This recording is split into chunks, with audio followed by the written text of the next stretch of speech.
जिस तरीके से कल सस्ते फल के टेंट पर हमला किया गया, उसी जगह के ठीक एक चौरंगी बाद हम्माद फाउंडेशन की जानिब से लगाए जाने वाले 5 रुपए की रोटी, 10 रुपए की सब्जी और इसके साथ 100 रुपए की मुर्गी, यहाँ भी इसी तरीके से हमला किया गया। शरपसंद अनासिर आए और सब कुछ ले गए। आखिर हम्माद फाउंडेशन वालों से जानते हैं कि ये लोग कौन थे और इन लोगों ने हमला करके इनका कितना सामान ले गए। कल देखें यहाँ पे एक डंडा बरदार फोर्स आई थी, जत्थे आए थे जिन्होंने सोची समझी साजिश के तहत हमारे ऊपर हमला किया है और उनकी सिर्फ यही कोशिश थी कि यहाँ का उन्होंने नज़्म ज़ब्त बिगाड़ना है। अब देखिए उनकी वजह से ये हुआ कि वो लोग 3 दिन का सामान चोरी कर ले गए। अब हम जो मंगवाते हैं वो डेली का भी मंगवाते हैं और कुछ 2-3 दिन का स्टॉक रखते हैं हमारे पास, ताकि हमें रमज़ान का महीना होता है, सब रोज़ेदार होते हैं, हमें रोज़ाना की जो है वो परचेजिंग ना करनी पड़े। अब वो सामान तो लेके गए, इसके अलावा जो तंदूर बनाने का सामान था, टोकन का सेटअप था, वो सब उठा के ले गए। अब मुझे समझ नहीं आता कि वो उस सामान का क्या करेंगे, वो उनके लिए बिल्कुल यूजलेस है।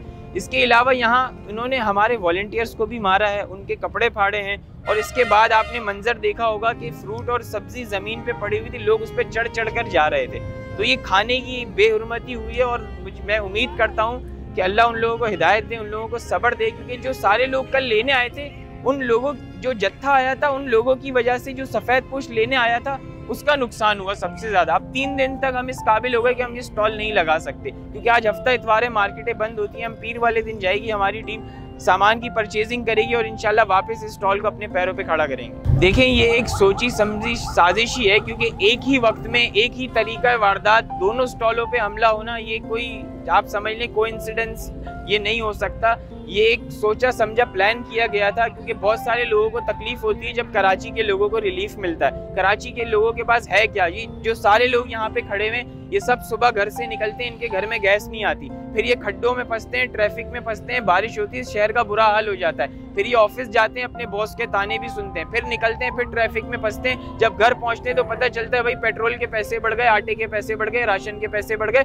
हर चीज के पैसे बढ़ गए। तो कराची के लोग तो हर तरफ से, चारों तरफ से मुश्किलात में। और रही सही कसर जो हमारे मकामी जो माजरत के साथ जो हमारे डाकू हजरात हैं, वो हमसे मोबाइल पैसे छीन के हमारी चीज़ों के मामलात ख़राब कर देते हैं। तो मेरी इन तमाम लोगों से यही रिक्वेस्ट है कि थोड़ा सब्र तहम्मुल का मुजाहिरा करें। हम उम्मीद करते हैं कि हम सबको रिलीफ पहुंचाएंगे, ऐसा नहीं है कि हम सिर्फ थोड़ा सा 2-3 दिन करके चले जाएंगे। जो लोग हमें जानते हैं, हम 3 साल से यहाँ पे काम कर रहे हैं। और मैं एक बात ये भी कहना चाहूँगा, जो सारे लोग कल यहाँ आए थे वो रोज़ेदार थे।